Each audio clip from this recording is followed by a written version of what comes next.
Landfill sites don't get built just anywhere. A whole host of different experts have to get involved in selecting the best possible location.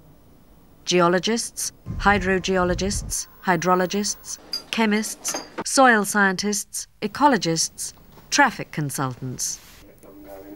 And this is the remedial.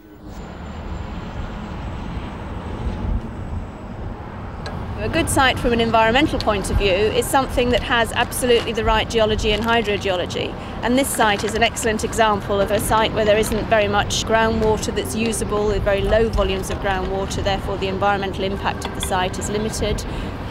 An unsuitable site would be one that's in the middle of nowhere, one that's in a very sensitive location, so say something that's located right on top of a major aquifer, where that aquifer is used for water supply, perhaps close by.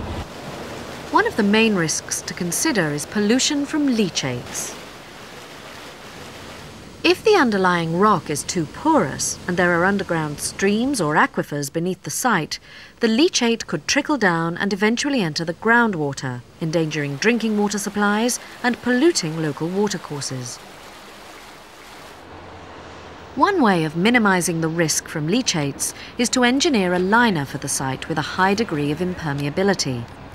Modern liners are often synthetic, but with luck, the site chosen will have its own source of highly impermeable clay. You've got to make sure you use the right quality of clay when you're making an engineered liner. This material here is still quite shaly. You can see how it splits apart. You can see the different lines of the structure that's there. That's not very weathered at all, and that obviously wouldn't compact very well. If you look at this material over here, you can see that it's beginning to break down into a more powdery structure. But again, even if you compress that, it doesn't stick together. Even more weathered material that we've got down here is much more sticky, much more broken down, and you can begin to mould it and form a plastic clay.